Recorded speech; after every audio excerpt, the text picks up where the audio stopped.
Okay, so I was just putting the finishing touches to this video about my farm stand, sourdough, and just kind of update on how all of that was going. In the time from that video editing to now, I wanted to touch base a little bit on the fires that we have been having.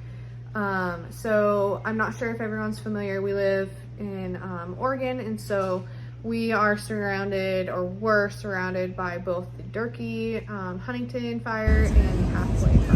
All the fires. And I mean, it was just little sporadic fires all around us as well, but those were the two large known fires. So Durkee got bad enough that it had, it became a state of emergency for us, and they had resources from all around the world. We had fire camps set up everywhere. The schools were set up for feeding firefighters. My husband works for the garbage company, and so he drives a garbage truck for the rural routes, and he would get done with that, and then he would go help his crew go pump the toilets for all the fire camps. It was very, very smoky and very hot. It was like 100 degrees for, I want to say, 2 weeks, and the low at night was like 80. It was very, very hot. Don't quote me on those. I could be a little dramatic on the low, but it was so hot that, and even if it was cool, you couldn't have your windows open because of the smoke. I couldn't have my daycare kids outside. I personally couldn't be outside. My asthma was so bad with the smoke. It was terrible. So all that happened, and then the Durkee fire was so big that it started creating its own weather. We had a huge storm warning come in Wednesday morning stating pretty much be ready for power outage and high winds, rain, crazy weather, right? Because again, the fire was large enough to create its own weather. So we all did some storm prep, and then Alex at work, I've got daycare kids here, just a few of them left because some parents, half of them came, picked their kids up and went home to do storm prep. I mean, we were told this was going to be a really big storm.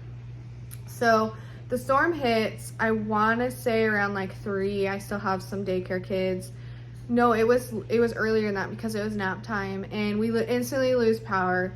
The rain is hitting the house so hard, it's so loud. The wind is going crazy. We have a tree out front, a huge tree, big branches and limbs coming out of that, whacking into our window and the pickup and the yard and the house, and did extreme damage to our main building's roof. And then our outbuilding, which is where I do all the sourdough and everything, we had literal sheets of metal blowing off of that. And then it was raining hard, like I said, so it leaked, of course, in that building. The ceiling got water damage, and it leaked in there, creating water damage on the floor. So I have not been doing the farm stand for probably 3 weeks. But to sit here and say like, oh, okay, I lost a couple weeks of business and my hobby got squashed on a little bit, that's amazing. There's some close friends and ranchers of ours that lost a lot of things. A lot of head of cattle, a lot of private personal property, homes. The truth of it is we lost a firefighter to this fire in Durkee, and that's someone's life, that's someone's dad, that's somebody's brother, that's somebody's husband. So we made it off very, very easy.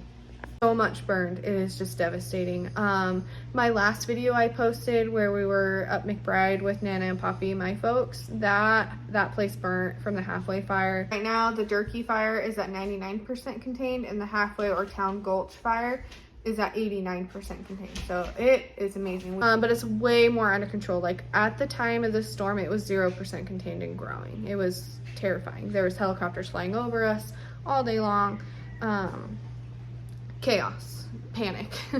Our home hit a level 1 evacuation. Town was like red flag warning for a long time, which means like be aware of what's going on. At one point there was literal ash on our pickups in the house from the fire and the wind. Ash on the pickup. It was just a lot. Very overwhelming, scary time. But I wanted to give some little pinpoint updates on those fires just because we're so close to it. And not everybody really knew what was going on, but I was absolutely amazed by our community, by the volunteer firefighters. People really stepped it up. They all came together. People volunteered water and snacks and dinners and places for people to be and sleep. Just amazing. Our town was full of strangers, and you would not know they were strangers. It was pretty cool to see.